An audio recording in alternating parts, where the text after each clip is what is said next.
¿Crees que el fin se acerca? ¿Estás preparado?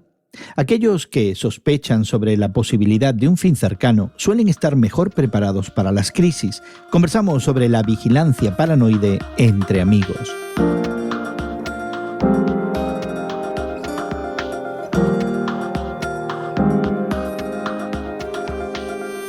Gracias por acompañarnos entre amigos, esta conversación semanal que tenemos con Guillermo Serrano, el Samazón y tu servidor Gerson García sobre temas de actualidad que consideramos desde una perspectiva cristiana, y queremos invitarte a que te suscribas a nuestro podcast y a que nos sigas regularmente. Puedes encontrar más información en radiomoody.org.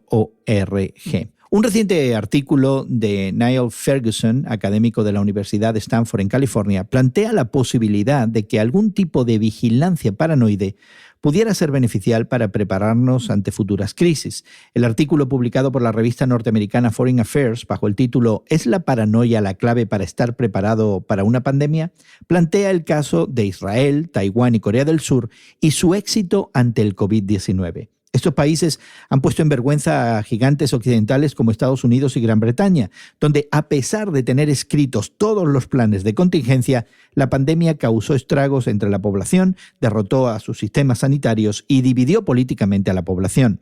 Interesantemente, Israel, Taiwán y Corea del Sur son países que viven bajo la constante amenaza de aniquilación por parte de sus vecinos. Bueno, según Ferguson, estas amenazas reales hacen que esas naciones hayan desarrollado lo que él denomina hipervigilancia, quizás con algo de paranoia, pero que a fin de cuentas resultó ser beneficial cuando llegó la verdadera crisis. Y nunca hubiera sospechado yo, Guillermo y Elsa, que un problema neurológico, psiquiátrico, podría ser valioso ante la posibilidad de algún apocalipsis que se nos avecine. Es muy interesante este artículo que afirma que en el papel Estados Unidos y el Reino Unido estaban excepcionalmente bien preparados para una pandemia. Y nosotros sabemos perfectamente cómo tardaron en actuar al darnos cuenta de que prácticamente después de un año completo sufriendo esta aberración de este virus y cuidándonos al máximo de no contaminarnos si esto era posible, después de un año recién se comienzan a aplicar algunas vacunas preventivas, lo cual demuestra que estos países no estaban realmente preparados. Y la ventaja táctica que presenta Ferguson en este artículo de Foreign Affairs es justamente que los pequeños países que tuvieron éxito pues viven bajo constante amenaza, y eso ha creado esta especie de paranoia en la población, en el gobierno, en una actitud diferente de sospecha de que la tragedia pudiera caernos en cualquier momento y que debemos estar preparados para enfrentarla. Parece que estos países, ¿no?, que viven en constante amenaza, ¿no?, de ataque. Tenemos a Israel, ¿verdad?, con Palestina, tenemos a Corea del Sur con Corea del Norte y tenemos a Taiwán con China. Entonces son países, son sociedades que están como más preparadas tanto para el gobierno como para los individuos que se controlen más la situación. Si es un llamado a que se resguarden, a que no salgan de sus casas, pues las poblaciones de estos países están más preparadas a obedecer y a entender la necesidad de eso como un bien común, como una protección del gobierno, de la obligación de su gobierno hacia ellos como ciudadanos. En los países más industrializados y en nuestros países en Latinoamérica y en otras partes del mundo vimos mucha más dificultad, en primer lugar, a que nuestros gobiernos se dieran cuenta del peligro que estaba acechando, ¿no?, con esto del COVID. Y en segundo lugar también vimos cómo muchos grupos dentro de las poblaciones de estos países industrializados se resistían a creer y a seguir las indicaciones de sus gobiernos. Entonces, creo que sí tiene algo de razón este artículo de Foreign Affairs en cuanto a que la paranoia puede ayudar en estas situaciones de emergencia. Pero a mí me preocupa un poquito, y creo que por una razón que tú ya apuntaste, Elsa, y es que el problema de esta vigilancia paranoide es que para que funcione, como lo ha hecho en Israel, Taiwán y Corea del Sur, debe haber otros elementos adicionales como la cohesión social, además de que existan amenazas reales. Por ejemplo, si no existe un sentido fuerte de comunidad, la vigilancia paranoide que sea alimentada por un individualismo atroz, como el que experimentamos en el mundo occidental, rinde teorías de conspiración, actos de violencia contra todos aquellos que puedan representar quizás una amenaza, incluyendo a mis vecinos, ¿no? Así que me da la impresión que este artículo adolece de ponerlo en el contexto de cohesión social y un entendimiento diferente del bien común que quizás tiene Israel, quizás tiene Taiwán y quizás tiene Corea del Sur,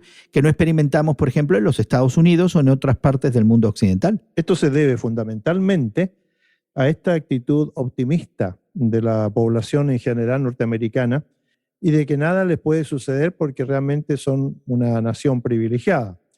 El artículo hace algo o dice algo que ayuda a la paranoia que todos podamos tener, Gerson en este caso, pero que dice, ¿qué desastre le ocurrirá al mundo a continuación? Se espera con temor una cepa de peste bubónica resistente a los antibióticos. Y esta peste bubónica, ustedes saben de dónde proviene, ¿no? Viene de las ratas, por ejemplo.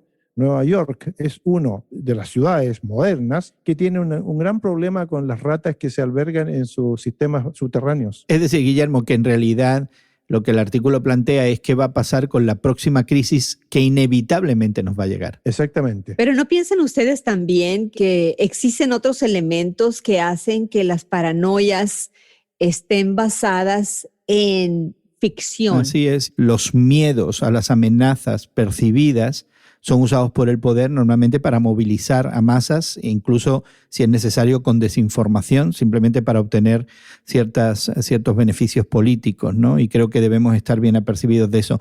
Pero ya que en esta conversación entre amigos normalmente lo vemos desde una perspectiva de la fe cristiana, quisiera preguntarnos si nos hace el cristianismo un poquito más paranoides.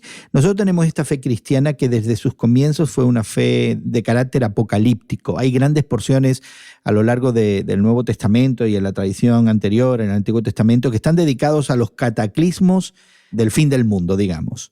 Pudiera ser que para gente que constantemente está expectante de ese fin, se pudiera desarrollar no solo ya una vigilancia paranoide que nos prepare ante la crisis, sino una paranoia verdadera que no es nada saludable. No estoy seguro si realmente la Biblia, tanto Antiguo como Nuevo Testamento, tiene como objetivo una visión apocalíptica.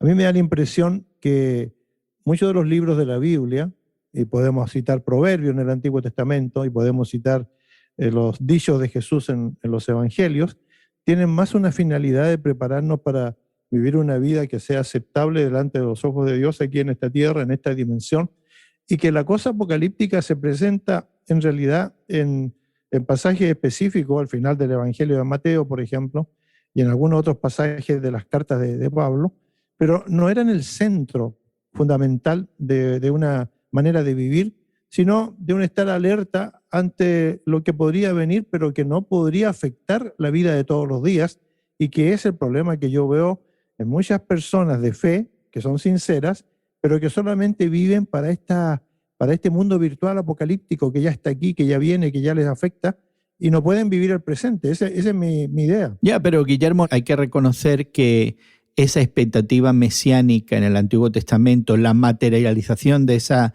expectativa en Jesucristo, en el Nuevo, y la proyección de una segunda venida, le da un carácter apocalíptico del que no podemos escapar. Y en nuestras comunidades de fe evangélicas en Iberoamérica, con frecuencia, y tú lo sabes bien, Guillermo, se tocan estos temas y se crean estas ideas de que cada vez que algo sucede, decimos, es el fin del mundo. Yo recuerdo que incluso tú decías que tu abuelita, cuando veía a los Beatles tocar el rock and roll, decía que el fin se acerca, ¿no? Es decir, somos una fe que tiene un componente apocalíptico tan importante en esta expectativa mesiánica que de alguna manera nos crea esta vigilancia paranoica de la que estamos hablando. Yo pienso que la Biblia sí apunta, como lo dices, Gerson, a estas guerras, a este conflicto, pero creo que en cuanto al llamado bíblico de estar preparados a la segunda venida de Cristo, no significa que vivamos de una manera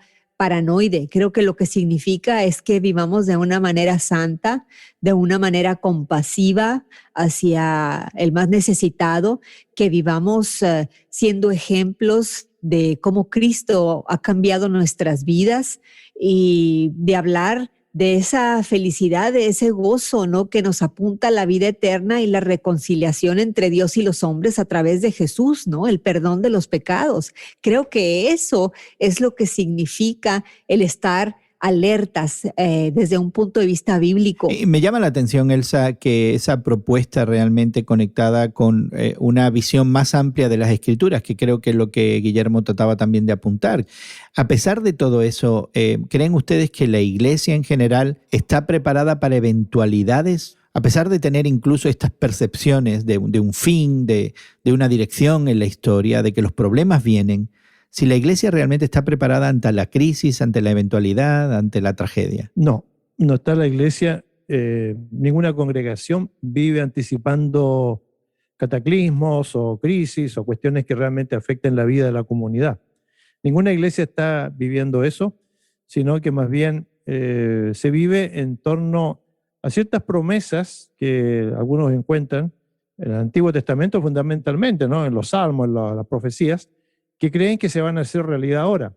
Yo pienso que esa actitud es muy superficial, porque creo que cuando Jesucristo estuvo sobre esta tierra, Él habló un lenguaje muy práctico y muy directo con las personas, ¿no? Ve y haz tú lo mismo, ve y no peques más.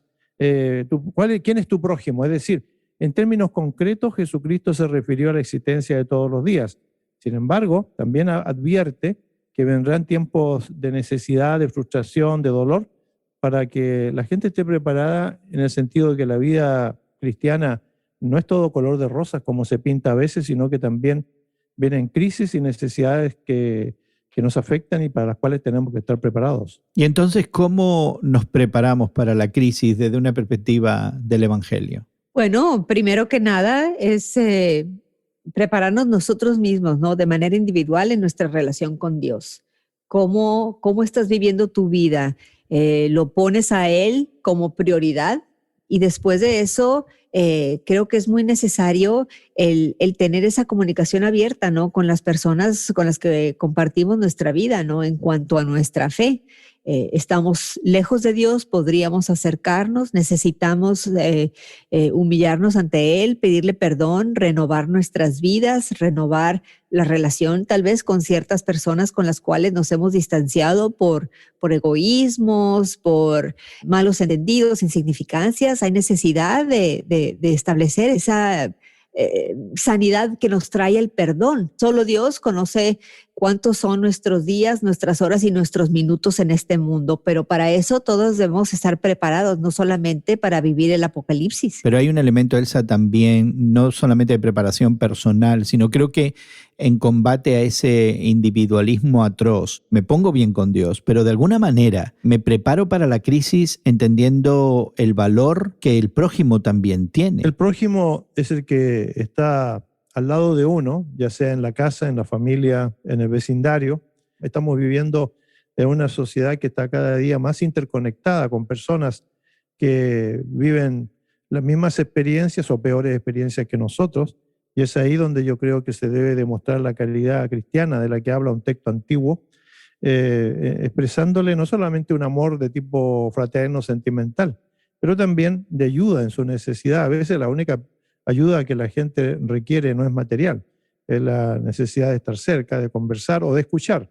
El prójimo está ahí y nosotros tenemos que pedir la sabiduría para encontrarlo y serle de ayuda cuando la ocasión lo requiera. Pues quisiéramos, querido amigo, querida amiga, que nos acompañas en esta conversación, saber tu opinión acerca de este tema. Puedes ponerte en contacto con nosotros visitándonos en radiomoody.org. También puedes encontrarnos en Twitter somos Tus Temas de Hoy, conectarte con nosotros en nuestras redes sociales.